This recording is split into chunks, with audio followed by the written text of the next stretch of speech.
Assalamualaikum warahmatullahi wabarakatuh. Saya Zinun Hadi, peserta PKDP 2025 UIN 1 Tulung Agung, akan mengajar mata kuliah dasar-dasar bimbingan konseling. Selamat menyaksikan.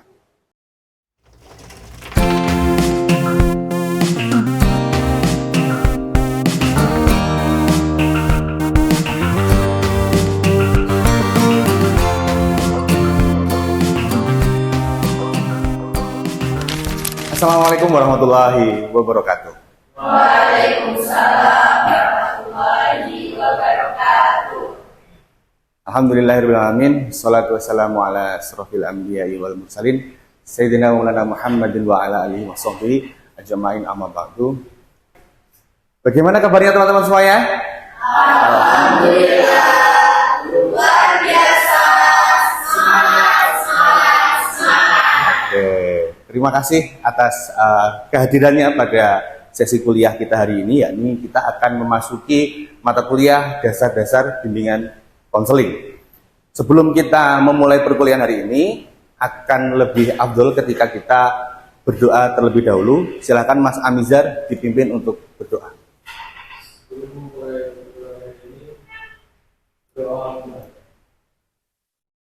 Terima kasih.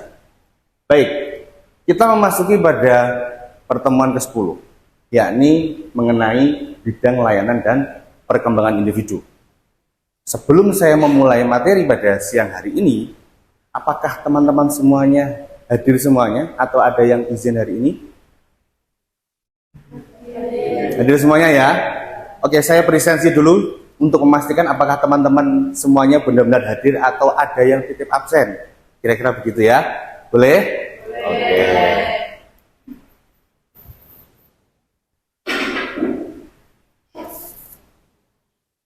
Amizar Naufal, Afidi, Naila, sudah dipanggil semuanya ya? Sudah. Oke. Selanjutnya kita akan memasuki materi yang berkaitan dengan bidang layanan dan perkembangan individu. Tentu teman-teman masih melihat ini sebagai sesuatu yang awam, karena ini menjadi materi yang penting untuk teman-teman semuanya pahami, bahwa kadang mahasiswa BKI itu juga luput terkait tentang pentingnya bidang layanan dan perkembangan individu. Kira-kira saya tanya, teman-teman itu pernah nggak mengalami satu kondisi di mana ketika kalian menerima curhatan teman, atau kalian memberikan curhat atau mendampingi teman kalian, tapi ujung-ujungnya juga nggak nyambung juga? Pernah mengalami kondisi itu? Pernah? Pernah mengalami di mana teman-teman itu ketika diberikan saran oleh temannya itu nggak sesuai dengan kalian banget? Pernah? Nah, di sini letak pentingnya materi kita hari ini, dan kenapa kita harus belajar terkait tentang pentingnya memahami layanan itu disesuaikan dengan kebutuhan dan tahap perkembangan dari konselingnya atau orang lain. Terkadang kita itu sering melihat bagaimana masalah orang lain itu kita gunakan persepsi kita, ya kan? Misalkan kalau ada temannya yang sedang patah hati, teman-teman itu selalu menggunakan persepsi teman-teman sendiri tanpa melihat bagaimana kondisi kebutuhan dari temannya teman-teman itu, ya kan? Kadang kita itu melihat kondisi itu, sehingga apa yang kita berikan, misal saja kalau dalam sebuah layanan konseling, layanannya tidak sesuai dengan apa yang dibutuhkan dan tidak sesuai dengan tahap perkembangannya. Itulah kenapa materi ini menjadi sesuatu yang penting untuk kita pahami. Konselor itu bukan profesi yang hanya memberikan nasihat. Ada keterampilan-keterampilan yang harus kita sadari. Sebagai seorang konselor itu juga harus paham bahwa ada keterampilan, ada seni keterampilan berbicara atau komunikasi interpersonal. Ada seni yang bersifat keterampilan mendengarkan. Ini menjadi satu hal yang basic, tapi banyak diabaikan oleh teman-teman mahasiswa. Tentu teman-teman di kelas ini kan sudah sering sekali ya, hampir setiap hari mungkin 2 kali atau 3 kali di ruangan ini. Analoginya memang seperti itu, ya. Tapi pertanyaannya, teman-teman tahu nggak ada berapa jendela yang ada di sini? Padahal teman-teman sudah familiar di sini. Tapi jumlah jendela di sini ada berapa? Nggak tak ngitung. Sama, kita merasa sebagai seorang mahasiswa BKI yang seakan-akan ngerti semuanya, tapi kita lupa cara untuk menjadi seorang konselor yang baik itu adalah sebelum pada memberikan layanan yang sesuai dan tahap usia dan kebutuhan konseling. Kita itu harus sadar bahwa seorang konselor itu tidak hanya menyampaikan pendapatnya, tapi juga mendengarkan, memahami, dan menganalisa apa yang menjadi kebutuhan dari konselingnya. Tentu untuk melakukan pendampingan terhadap konseli, ya kita harus melihat berada pada tahap perkembangan apa. Itu yang akan kita pelajari hari ini, yang mana tujuan pembelajaran mengenai bidang bimbingan konseling dan layanan yang melatar belakangi dari bimbingan konseling itu sendiri ada 3. Hari ini kita akan mempelajari 3 hal tersebut. Yang pertama adalah menjelaskan bidang layanan bimbingan konseling Islam. Yang kedua, menjelaskan konsep tugas perkembangan individu. Ya. Yang ketiga adalah memetakan layanan bimbingan konseling Islam sesuai dengan tahap perkembangan konseling. Ada 3 poin ini yang akan kita pelajari. Sudah siap? Sudah siap? Sudah ya? Oke, bisa kita lanjutkan ke materi selanjutnya? Oke. Kita masuk ke materi selanjutnya. Prinsipnya ada 4 bidang layanan bimbingan konseling. 4 bidang layanan bimbingan konseling ini akan menaungi apa yang dimaksud sebagai fungsi-fungsi yang ada dalam bimbingan konseling. Fungsinya ada apa saja? Preventif, kuratif, pengembangan diri. Ada apa saja?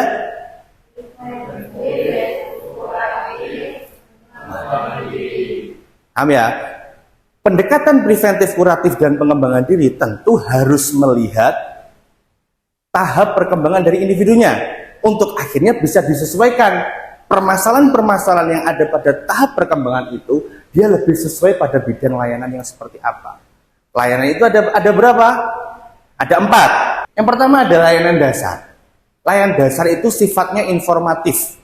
Ya, informatif itu berkaitan dengan apa? Misal, hal-hal yang sifatnya belum berada pada fase permasalahan. Misal, ketika tahun ajaran baru, ya, di kampus itu pasti akan melangsungkan yang namanya apa? PBAK. Artinya, ini merupakan satu orientasi yang baru yang harus dipahami oleh siapa? Mahasiswa baru, kan begitu. Nah, artinya layanan dasar itu lebih bersifat ke arah itu. Sifatnya informasi. Belum berada pada tahap-tahap yang sifatnya permasalahan secara kepribadian atau secara psikologis. Ya. Yang kedua, ada layanan responsif. Layanan responsif itu adalah sebuah layanan yang didasarkan pada ketika seorang individu itu mengalami permasalahan yang harus segera ditindaklanjuti. Artinya sifatnya apa? Fungsinya apa? Kuratif. Itu ya. Yang artinya untuk menangani masalah secara langsung. Ya. Bisa dipahami ya? Yang ketiga, layanan perencanaan individual. Layanan perencanaan individual itu lebih bersifat apa? Pengembangan diri, ya. Berkaitan dengan apa misalnya? Bagaimana seorang mahasiswa bisa merancang kehidupannya di masa depan. Dalam konteks apa ini? Dalam konteks karir. Ya. Terus yang keempat, apa? Dukungan sistem. Dukungan sistem sebagai satu bidang layanan berbeda dengan fungsi dan layanan itu sendiri. Tapi dukungan sistem yang dimaksud di sini adalah bagaimana kolaborasi yang dilakukan oleh BK terhadap apa? Terhadap apa? Guru, orang tua, dan bentuk-bentuk kolaborasi lainnya. Apakah teman sebaya? Oke? Bisa dipahami ya? Artinya, kuncinya ada 4 dalam bidang layanan bimbingan konseling itu. Yang pertama ada layanan dasar, yang kedua ada layanan responsif, yang ketiga ada layanan perencanaan individual, dan yang keempat adalah dukungan sistem. Selanjutnya, baru kita bicara soal tugas perkembangan individunya. Tugas perkembangan individu itu praktis ada 2 kalau katanya Hafiz. Yakni apa? Tugas yang harus dicapai di usia tertentu, tahap perkembangannya. Ada 4. Ada tahap anak, ada tahap remaja, ada tahap dewasa, ada tahap lansia. Tahap anak itu bicara tentang apa? Bicara tentang bagaimana hal-hal atau tugas-tugas yang harus dilakukan oleh anak tersebut. Ya. Artinya ada yang sifatnya aturan. Ini boleh, ini tidak boleh. Ya, lebih sifatnya instruksional. Karena yang dibangun tugasnya adalah dia bisa belajar aturan dan kedisiplinan. Yang kedua adalah mencari jati diri, perencanaan masa depan, itu yang ada pada fase tugas perkembangan remaja. Dewasa sifatnya kemandirian, membentuk keluarga dan karir. Orientasinya itu. Yang keempat adalah lansia. Lansia itu lebih kepada bagaimana menerima perubahan fisik dan refleksi atas makna-makna yang dihadirkan dalam kehidupannya selama dia. Nah, jadi kita bisa petakan di sini. Ya, pemetaan layanan berdasarkan tugas perkembangannya bisa kita lihat di sini. Contohnya seperti ini. Ketika fase anak dia belajar tanggung jawab dan disiplin, maka perlu dikuatkan dengan apa? Layanan dasar dan dukungan sistem. Karena dukungan sistem sifatnya kolaborasi. Ya, ini contohnya supaya kalian bisa memvisualisasikan terkait tentang apa yang sudah kita pahami dalam 2 hal tadi itu. Yang pertama adalah bidang layanan bimbingan konseling Islam, yang kedua adalah berkaitan dengan apa? Tugas perkembangan individunya. Yang kedua adalah remaja. Ini contohnya. Kalau remaja itu berarti ketika berbicara tentang identitas diri dan keputusan karir, maka layanan informasi dan layanan perencanaan individual. Ya. Yang ketiga adalah dewasa awal, ya. Dia bicara tentang ketika berbicara tentang kebutuhan mandiri dan stabilitas emosional, maka di situ masalah-masalah yang berkaitan dengan ini masalah psikologis semuanya, ya. Maka harus menggunakan pendekatan layanan responsif. Nah, yang keempat adalah lansia. Karena berkaitan dengan refleksi akan makna, maka permasalahan yang sering terjadi itu adalah masalah berkaitan dengan penerimaan diri. Itulah ada banyak kasus di luar sana ketika lansia-lansia yang dia pensiun, dia mengalami yang namanya fase post-power syndrome. Itu permasalahan soal penerimaan diri dan makna hidup. Sehingga pendekatannya apa? Dukungan sistem yang sifatnya kolaborasi dan responsif. Ya, sampai di sini bisa dipahami teman-teman? Bisa ya?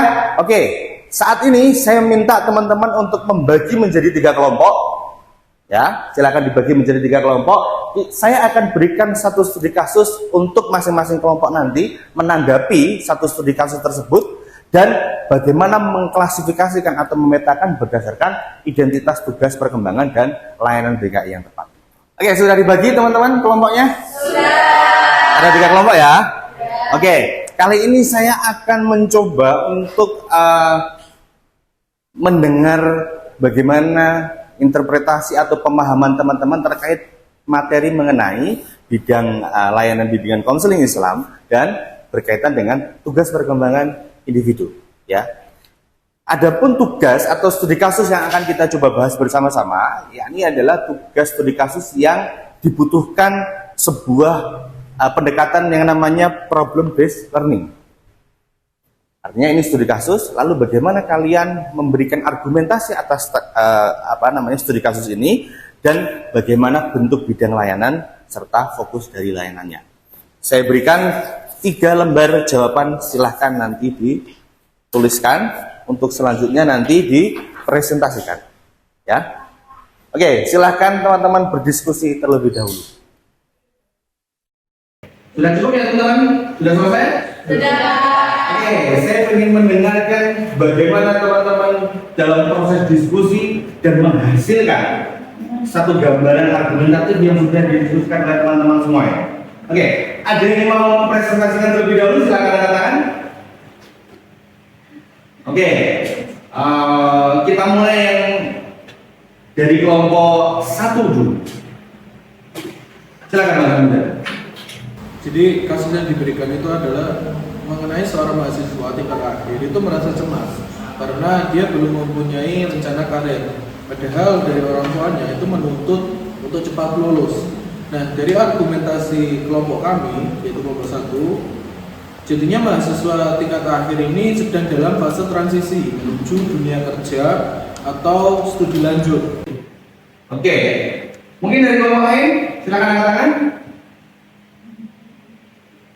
Oke, silakan Mbak. Iya. Kalau dari kelompok kami, rasa cemas itu menunjukkan adanya tekanan psikologis yang membutuhkan intervensi segera. Jadi kondisi ini tuh bisa mengganggu fungsi akademik maupun sosial, seperti itu Pak. Oke. Saya kira semua kelompok sudah ya? Sudah. Bisa dipahami ya? Oke, kalau sudah bisa dipahami, sebelum kita mengakhiri mata kuliah dasar-dasar bimbingan konseling, saya ingin teman-teman merefleksikan terkait tentang apa yang sudah kita pelajari pada materi hari ini. Kira-kira apa hal baru yang kamu pelajari hari ini, Mbak Naila? Dari pembelajaran ini, saya bisa lebih tahu bahwasannya setiap usia itu memiliki tugas-tugas studi yang berbeda. Oke. Barangkali ada yang lain yang mau menyampaikan pendapatnya, Mbak Vicky. Silakan Mbak Vicky. Mungkin kita bisa mengetahui gimana kedepannya kita seandainya sudah bisa menjadi seorang guru atau dosen untuk menjadi layanannya kepada mahasiswa atau siswanya. Oke, pada akhirnya kita memahami bahwa untuk menjadi seorang konselor, yang mana konselor merupakan fasilitator dalam mengeksplorasi konsep diri yang harus dipahami oleh konselor, ada hal penting yang harus kita pahami. Yang pertama adalah dengan siapa kita bicara. Dari situ kita akhirnya bisa melihat bagaimana tahap perkembangan yang sedang dilalui. Lalu yang kedua adalah bagaimana pemetaan atas layanan tersebut. Untuk itu, ketika teman-teman sudah selesai memahami materi ini, saya ingin teman-teman, saya berikan tugas ya, berkaitan dengan silakan dibuat tabel, ya, tabel pemetaan yang disesuaikan pada masing-masing tahap perkembangan individu. Tadi ada tahap apa saja? Tahap anak, tahap remaja, tahap dewasa, dan tahap lansia. Dengan isu-isu atau dengan permasalahan yang apa, lalu selanjutnya tabel pemetaan layanannya seperti apa. Silakan nanti dikerjakan masing-masing, silakan nanti disesuaikan dengan permasalahan terhadap fase perkembangan dan layanannya. Bisa dipahami ya teman-teman ya? Bisa. Bisa kita cukupkan perkuliahan kita hari ini? Oke, sekali lagi terima kasih teman-teman, tetap semangat. Intinya syurga mustaqim, wallahul muwaffiq ila aqwamit thoriq. Assalamualaikum warahmatullahi wabarakatuh. Waalaikumsalam warahmatullahi wabarakatuh.